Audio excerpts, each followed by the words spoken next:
Hello and welcome, everybody. This is Adam Miller from Miller Custom Guitars and the new podcast, N+1. Welcome. Since this is the first episode of the show, I just wanted to kind of give you a quick rundown. Everybody has obsessions and passions and things that they're interested in. And, as a guitar player and collector of guitar gear, the running joke is, hey, what's the correct number of guitars? And N+1, where N is the current number of guitars and you need one more. And I wanted to talk to people about their obsessions and things that they love and things that they collect, and just bring them in and say, hey, what are you interested in? What are you into? And just talk about it, because one thing that I learned by collecting guitars and guitar gear is that there's no end to that rabbit hole. You basically dive in and you just go down and down and down and deeper, and it's expensive. It's never ending. And I also learned that it's basically like that with any hobby that you're in.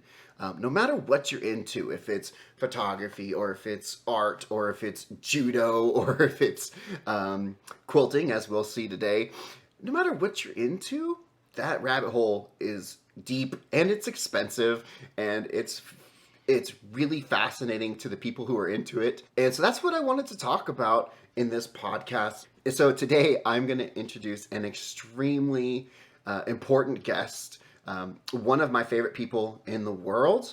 This is one of my best friends in the world. It's also my sister. I know that's lame. Please welcome my sister, Bethany Miller. Bethany, welcome. Hi there. Hello. I'm Bethany. This is Bethany. If you don't know Bethany, you should. I think everybody should know Bethany. Bethany is my kid sister, and she has many interests, so she'll probably be a recurring guest on the show. She is currently living in Washington, Spokane.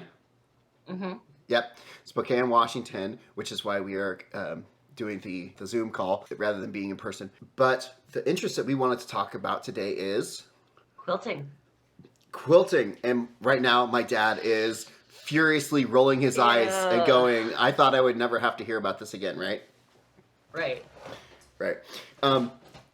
Bethany has so many skills, but one of the things that she is just masterful at is, and you can see some of her art above her, is quilting. And the thing that I love about Bethany with her quilting, our mother, recently deceased, heartbreaking. Yes, we're still feeling that stink.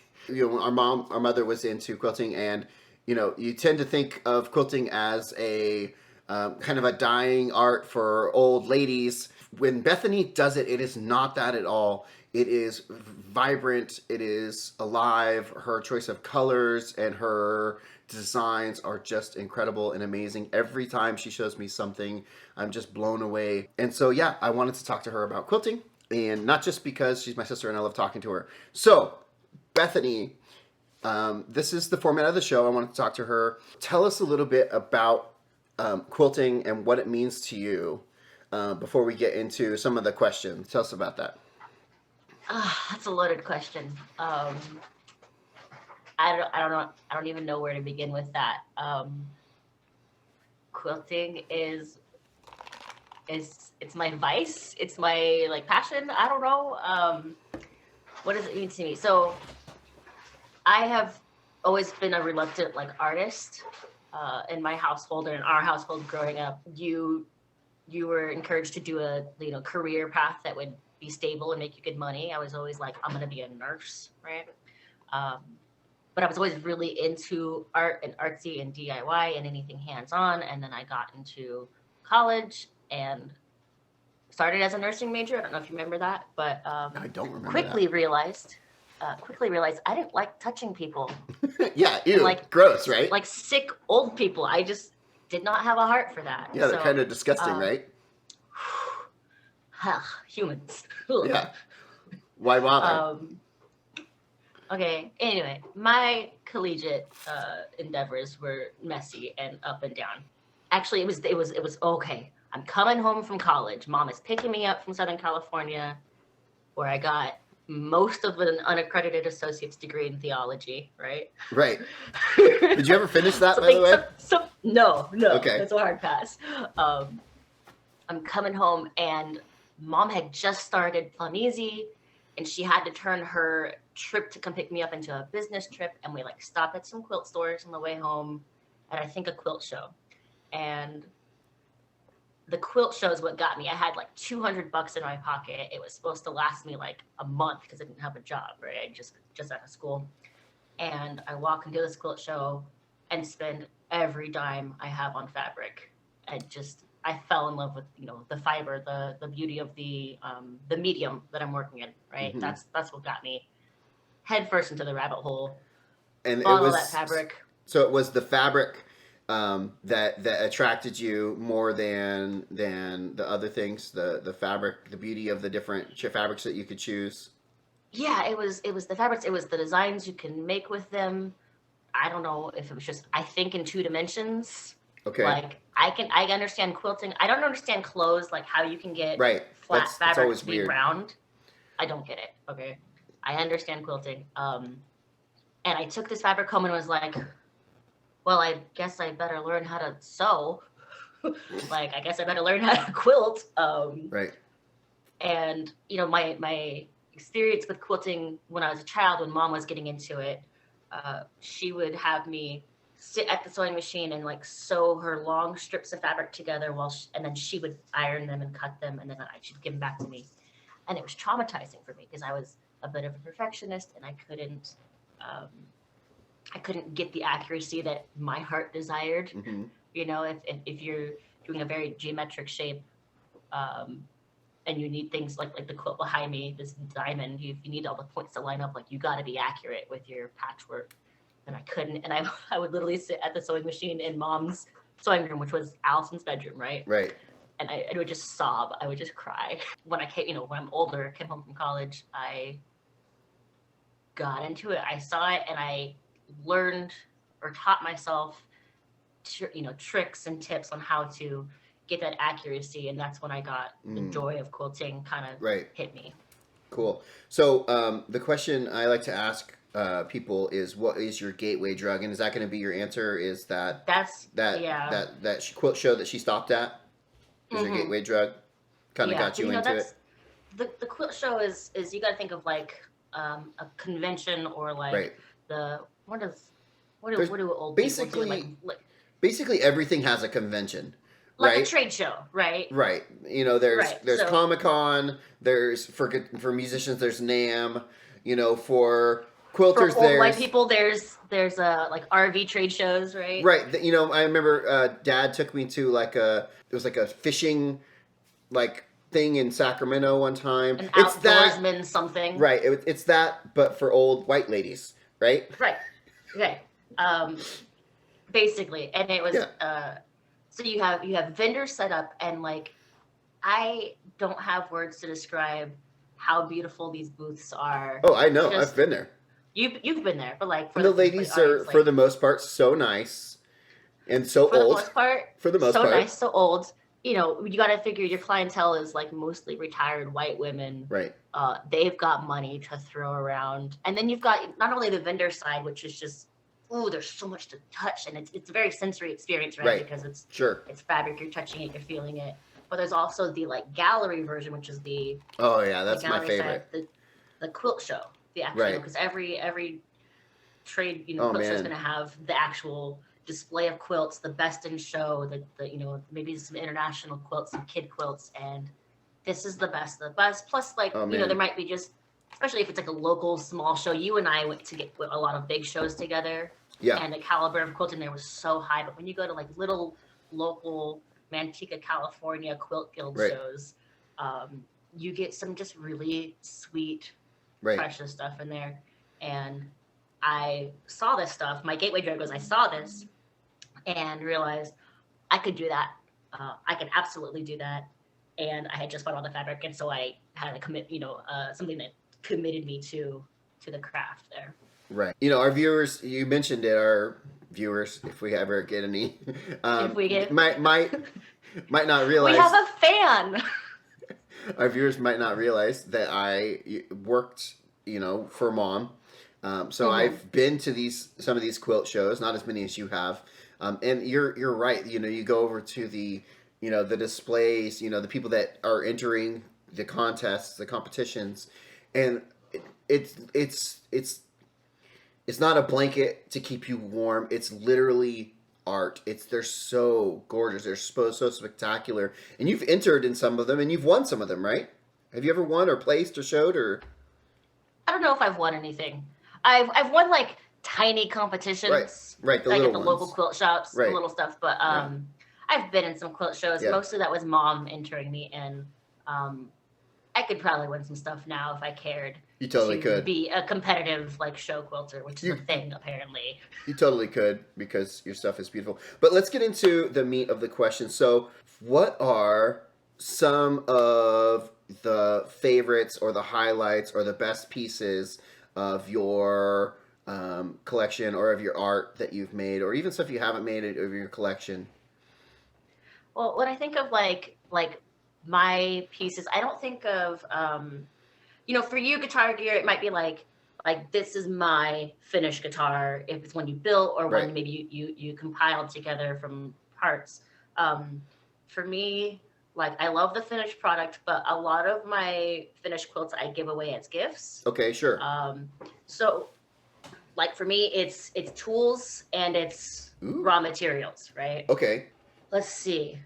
Sewing machine, right? Ooh. I inherited Mom's Bernina 750. Oh, yeah. That thing's a Cadillac. That thing was a Cadillac. I mean, Yeah. Or a Ferrari. It's like better. It's like a Ferrari. no, but it's a damn good machine. Oh, yeah. And that's what I sewed on when I worked for Mom at Plum Easy for years. So I knew the machine really well. At my current job, which I'm also employed as a full-time quilter, I don't like describing what I do. I'm a quilter, but I don't sell quilts. Okay.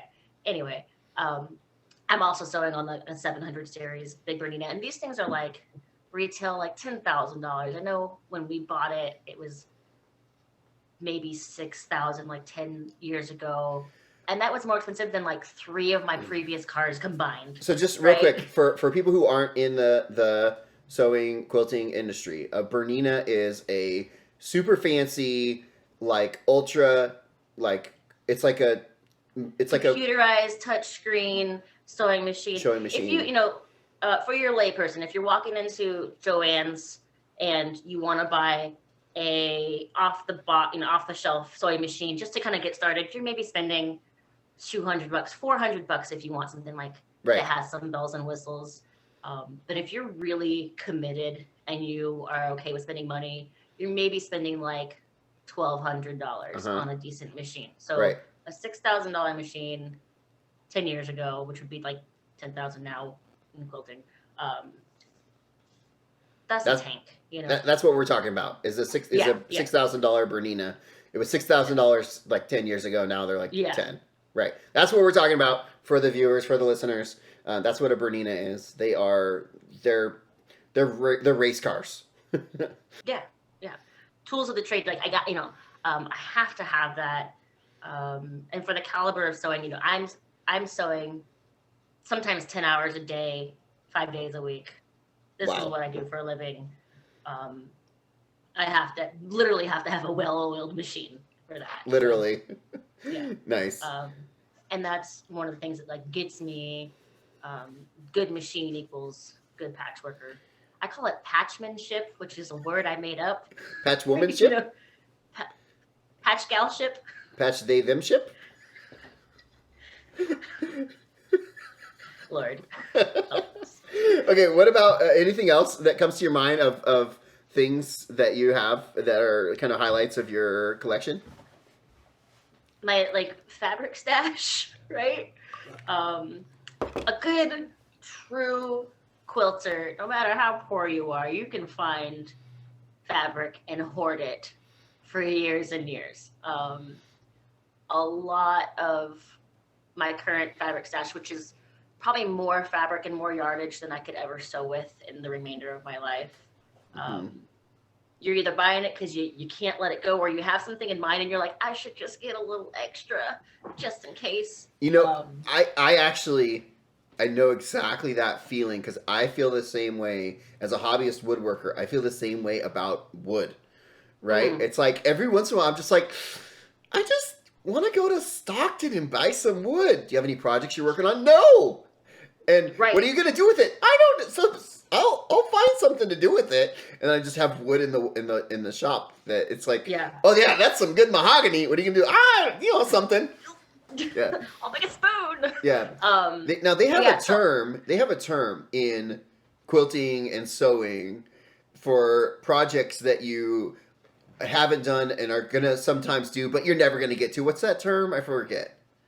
So I don't have a term for that. I have a term for stuff you started and then abandoned. Right. What do they call it? A UFO. Right. That's the term. Unfinished object. Right. Or a whip, which is a work in progress. Right. So when I was working there, everyone says, "Oh yeah, I have all these UFOs sitting around." But it's not your term. That's an industry term that everyone is familiar with. Oh yeah. Oh, I have one of those. I bought one of those, and it's a UFO sitting in there. Yeah. So yeah, I mean, unfinished that might object. It could mean that you haven't even started it, but in my brain, unfinished implies that you have started it. I don't know, but yeah, that's in my office, in my the company I work for, there's like 4 quilters, and we all refer to them as whips or UFOs. I say UFO because I think it's cuter. Yeah, I feel like UFO is more abandoned than a whip. Don't you kind of consider that? Like if someone says, "Oh, that's a UFO," that's something they're not going to finish, right? I've got stuff I have really well-meaning intentions to finish at home. How many UFOs are you not going to finish? Okay, I would love to finish all of them. How many do I have? How many projects do I have in progress right now? Like not at work, just at home. Not at work, at home in my private collection. I'd say 20 projects would be a conservative estimate. And mind you, like each project probably has about 8 or 10 hours of commitment in it already, and probably like $200 to $400 worth of materials. Oh my God, you're bonkers. Okay, I mean, some of those were like recycled or like making out of recycling fabric or like old garments. I have a box of Grandpa Dan's old shirts that I'm gonna do. Dude, that's so cool. I didn't know that. Well, Mom started it, but it's like I'm gonna do these wall hangings for all the cousins. Dude, that's of cool. Grandpa Dan's shirts. So I did not know that. That is so cool. I call this section Underdog. Do you have a piece of your collection or a tool or maybe a technique that you've developed that's like an underdog? Maybe something that people think that is not cool, that is super cool, or I don't know. I'll let you go with it because you said you thought of something. Yeah. So my underdog tool and technique. I have one of each. Let me preface this by saying that quilting is notoriously snobby, the community. Okay. I believe I'm going to interject for a second because I think that as I do this podcast, we're going to find that we're going to talk to a lot of people that are there's going to be like this. Yeah, like the people, like this industry snobby, like the industry, like the hobby is snobby, but the people aren't. Like the people I talk to aren't, but the group is. Like. Yeah. Anyway, so go ahead. Yeah. So there's a lot of purists out there that are like, oh, that's not an heirloom quilt unless it's unless it's done by hand and not by machine or hand stitched. If you're not cutting that to the exact precise thing and then sewing it and getting precise results, then it's not a true quilt. One of the things I mentioned that I wanted to be in nursing, right? Right. And I always wanted to do that because it not just like because it was job security, but because it was something that would fundamentally help people live a better life, right? Sure. And that's why I never wanted to be an artist. Right, I totally get that. I never wanted to be an artist because art was useless, right? And it didn't help people. And one of the things I realized in doing art was that, or in doing quilting, was that, it's artwork, but like what's more like primal than a blanket? Like everyone, I don't know anyone that doesn't use a blanket. Right. Totally. Okay. Like everybody on Earth in, like, needs a blanket. the hottest climates, you've got a sheet or something, maybe. Like, there's probably people pay. But that was one of the things that just was like, well, if you have to have it, it might as well be beautiful. And at the end of the day, we're just making blankets, and it's just going to keep you warm, right? Right. Why not make them pretty? Right. So that's where, like, I was able to, like, I would find myself getting snobby about the, you know, the craft of quilting. And that's one of the things that kind of like reality checked me. This sounds so like lame, but no. So you're saying the Underdog is the blanket itself? No. Oh, I'm not even there yet. Oh, okay. Sorry. Okay. No, okay. This is cool. Okay, so you're building up to it. Got it. My Underdog is oversizing all your patchwork and then cutting it down to the size you need after you've sewn it. Okay. That's so. I am, you know, known for incredibly precise patchwork, and by that we mean like the points of your blocks are coming together and meeting, and they're not like overlapping or floating. Okay, you're very good at that. Okay, I'm very good at that, and my like doesn't cost you anything.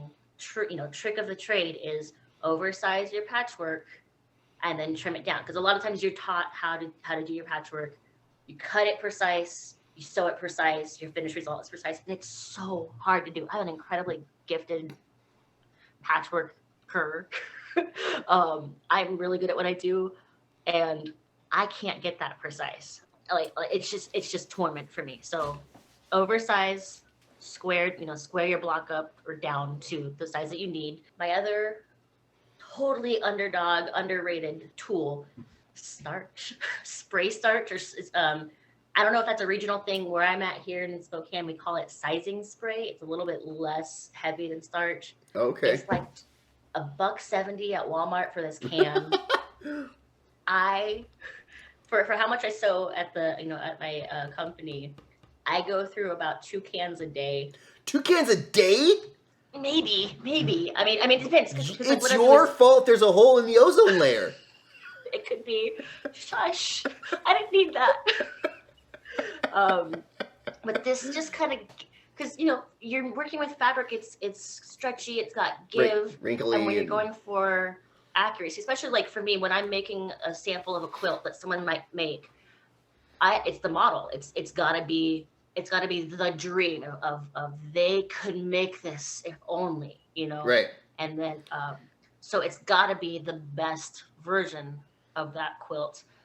So the sizing spray, like, it's just you spray it on, you iron it, and it just gives you this crispness to your material. Gives you Christmas. Got it.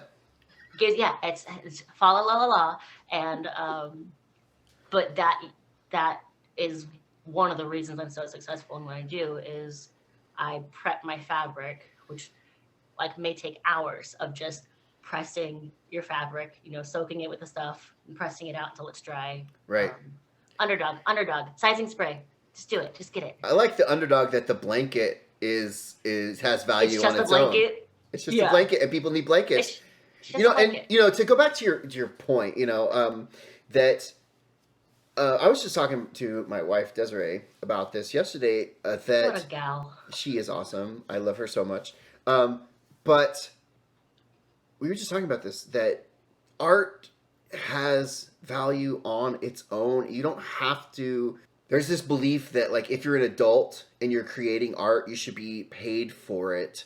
And that's just hogwash. Mm-hmm. Like you need to be, if you're an artist, like, just make art, like, for art's sake. Like, people were like making cave paintings on the walls because they wanted to paint on the walls because they were artists and they weren't hunters, or they were painting the hunters. They were a lover, not a fighter, right?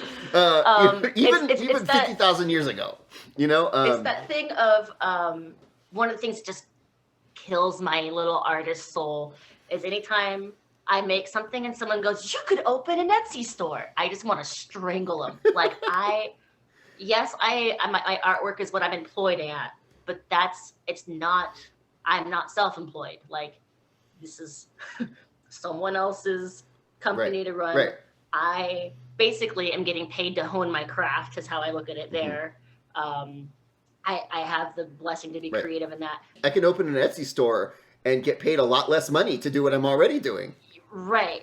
And I don't want to, basically it's like, I think of it as like, I don't want to whore out the thing that I love for myself. Like I just, so people say like, oh, like how much would it cost for you to think, because I don't want to take a commission. I don't want to be hired as a quilter to make you a quilt for you. I just tell people they can't afford me. And which is true. If you charged you a decent hourly rate for your stuff, people would not be able to afford your quilts. Kind of. But I also price them incredibly high just because I don't want to take on a commission. So I have like an exception to that. I have one quilt I took on. I'm going to basically do this pro bono because I love the idea so much. It's a QR code. A queen size quilt. It's a QR code that links to Rick Astley's Never Gonna Give Me Up. Okay.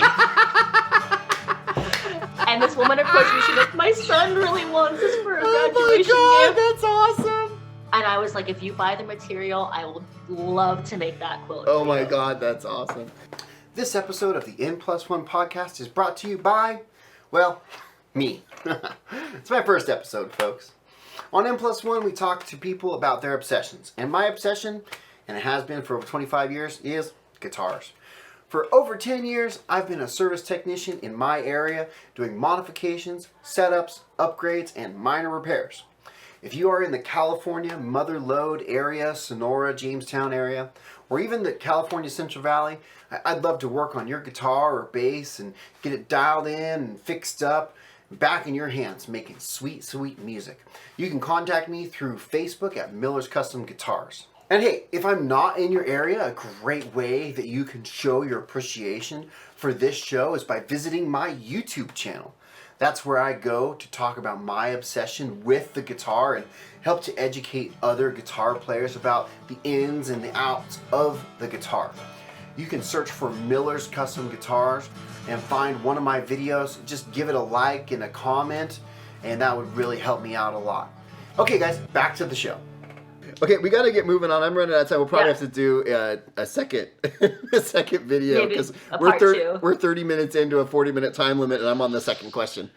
Oh, right. Do you have anything that's in the doghouse, like a technique that everyone loves that you think is not that great, or something that you've always used, a technique or a tech tool maybe that you've always used and you just grown out of favor with? You said, you know what, this is not the way I do it anymore, or maybe something you were taught as industry standard. This might be like niche. Go for it. That's what this podcast is all about. Right. I mean, obviously. Cutting mat. So you cut your fabric on a mat with a ruler that's like a acrylic ruler and a rotary blade. You're not sitting there cutting with scissors to get your, like if I did this one behind me with strips. Right. You're not cutting with scissors. You'd be there all day. Your hand would cramp. So you've got a rotary cutter. Maybe your fabric's folded.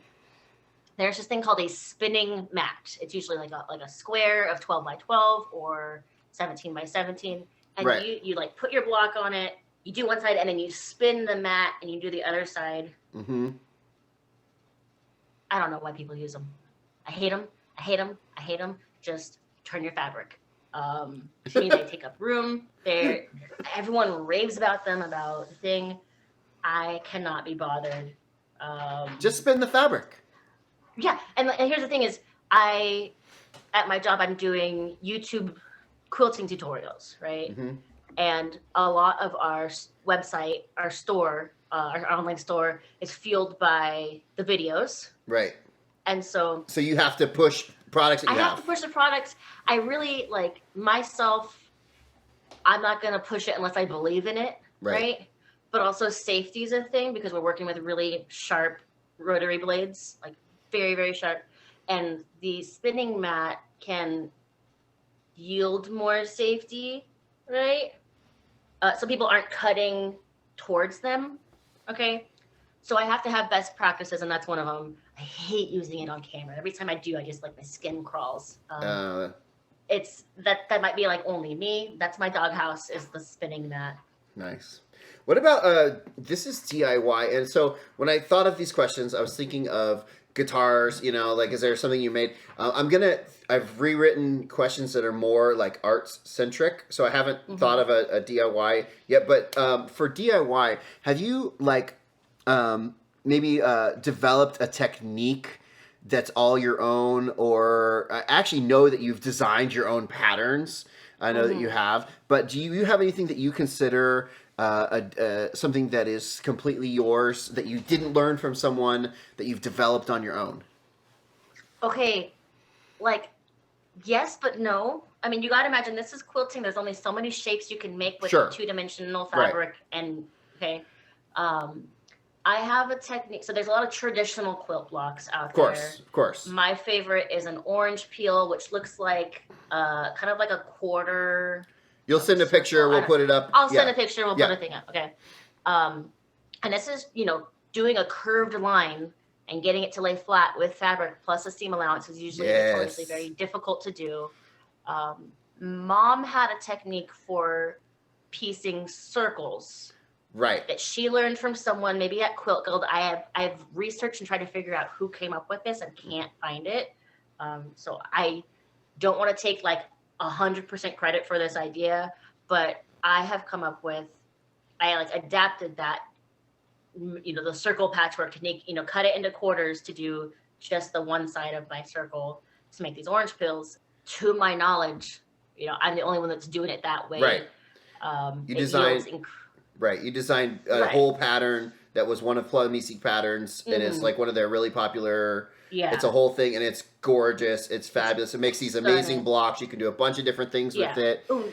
And Shabby is selling a bunch of those. Oh my gosh. That one.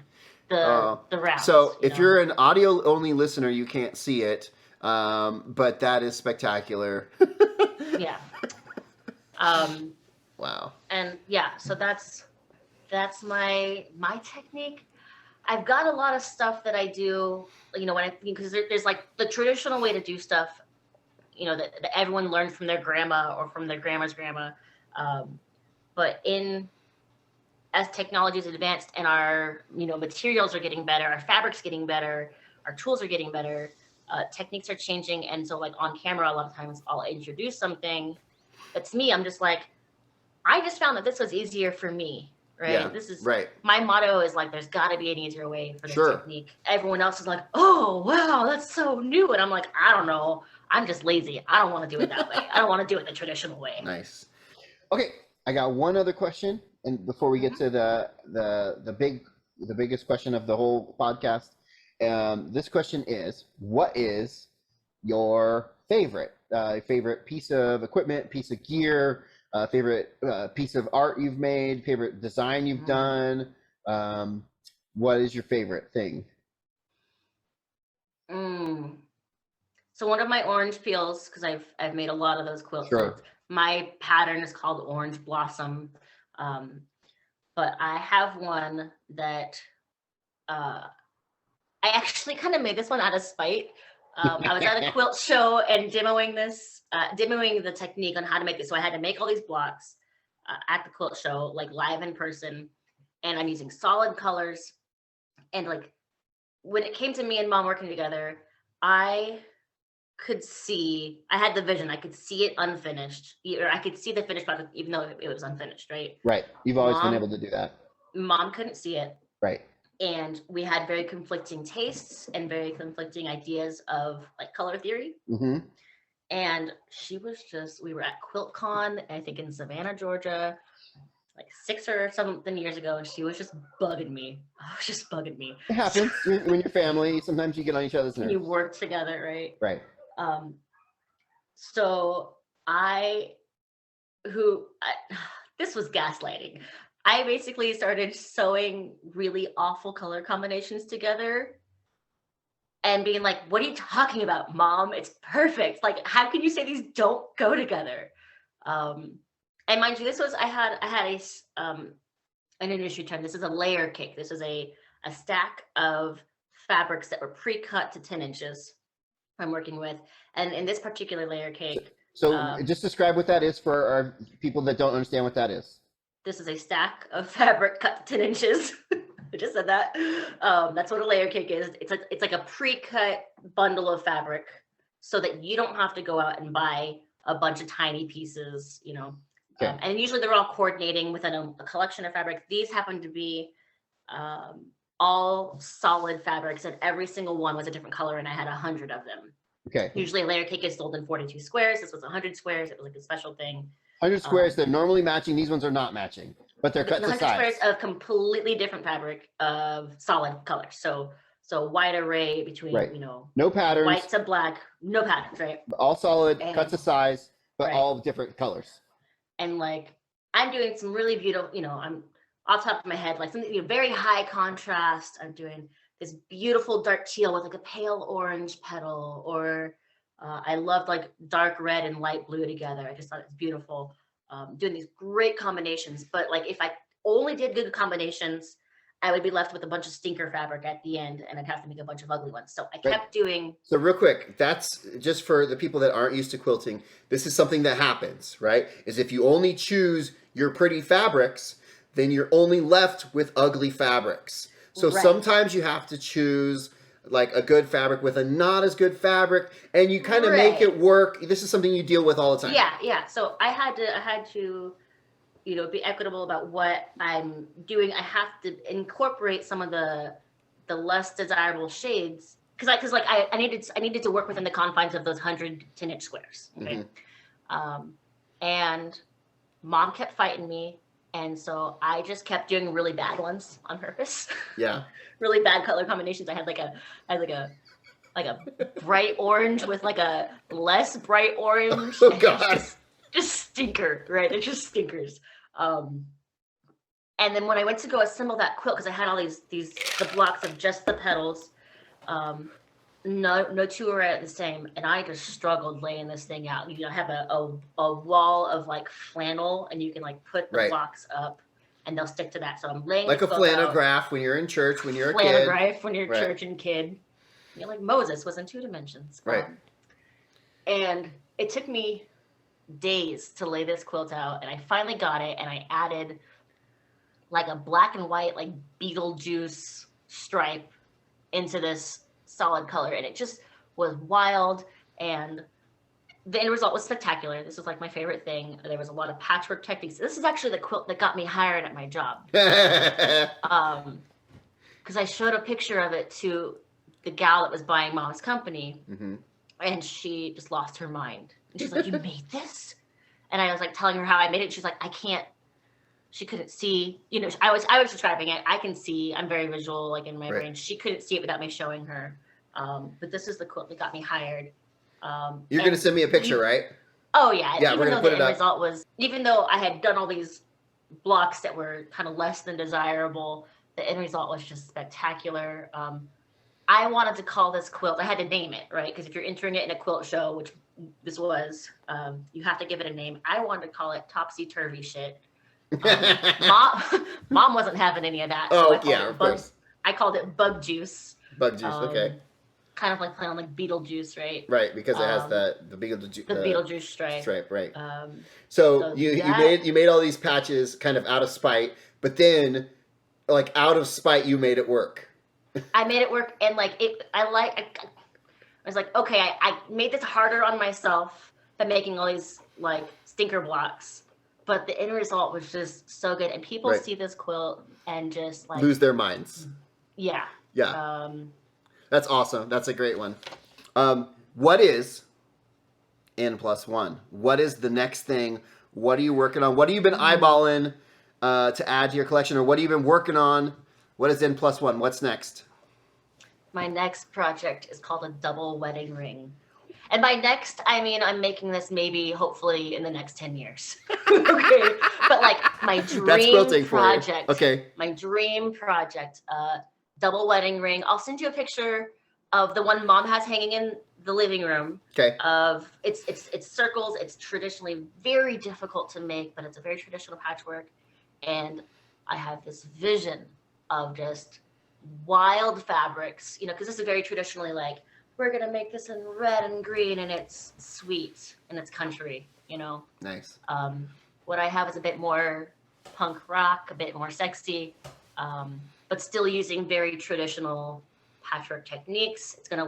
I've got it in my brain, and I've been collecting fabric for years. I've got this vision. That's my N+1. Nice. Let's see. I just got a new sewing machine. That's a Nice. Well, I traded in Mom's 750. Oh, you? I know. But I traded down for a smaller machine because our dead mother's sewing machine. I know. Don't tell Allison. It's an heirloom. Shush. Closing thoughts. Thank you so much for coming. I wanted to ask you, if someone is just getting into sewing, quilting, or if someone is considering getting into it, what advice would you give them? What would you tell them? Where would you direct them to start? What would you tell them? I would say, I told the story that Mom made me sew stuff, right? And that's kind of how I learned. My good techniques came from YouTube. I am self-taught mostly.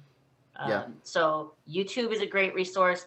Pinterest was in its heyday when I started quilting. There are so many good content creators out there. Even like my company's got like a series on like learning to quilt from the basics. It goes from like what is fabric to like finishing your whole quilt. Right? Okay. So it takes you through the basics, all this stuff. There's so many wonderful resources out there. There's usually like a local quilt guild, like every town has. You don't think of quilting as like a thing that's everywhere. It's everywhere. Right. Maker's gonna make, Right. Especially, quilting. I found there's basically a quilting spot in every town that I've been in. And the reason I know this is because of Mom.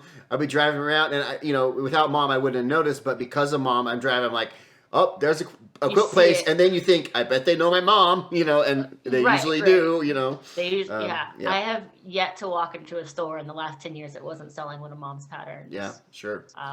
Well, thank you so much for your time. Thank you for coming.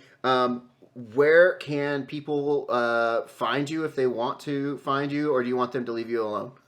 No, they can find me. I have so Bethany the Quilter is on YouTube under Shabby Fabrics. Right, because you are one of the faces of Shabby Fabric now, right? Yeah. Like it or live it. two or three videos a week, and I am doing about one video a week with them, and it's usually a tutorial. And I try to teach stuff so that an absolute beginner can get it, and a seasoned quilter would absolutely follow along. And we're a bit overkill with how much detail we give. It's kind of those Gen Z videos that are very quick and get to the point. It's not our style. Right, that's not your style because you want, like you just said, you're trying to make something that the beginner can follow. And that even the experience can get something out of. I've seen some of your videos, and they're spectacular. You guys are providing great educational content. You guys are selling stuff. But the point is also to provide education, and you're fabulous on those. I got to tell you, you're great on there. Definitely go if you are interested in learning about this. Bethany is an excellent educator at this through Shabby Fabric. You can find her on YouTube or anywhere else. My personal Instagram is Bethany freaking Miller, FREAKING freaking Miller. I think it's set to private, but if you follow me, I post like once every 8 months to let my family know I'm still alive. But every now and then there's a quilt. Yeah. Oh, yeah. Okay. That I'm mostly on YouTube there. Okay. Yeah. I thank you so much for your time. This has been the new podcast N+1. I hope that you have enjoyed it. I hope you learned something. If you are interested in quilting, check it out. Or if not, if you think quilting is dumb and stupid, like my dad, find a different hobby because there's lots of them out there. There's so many good things. We're gonna try to find out. We're gonna have Bethany back on again sometime in the future. We'll talk about BTS or cooking or K-pop or cooking utensils or Well, thank you so much. This has been N+1 from N+1. I am Adam Miller. Catch you next time. Bethany, thank you so much. Love you. My All right, guys. pleasure. Catch you next time.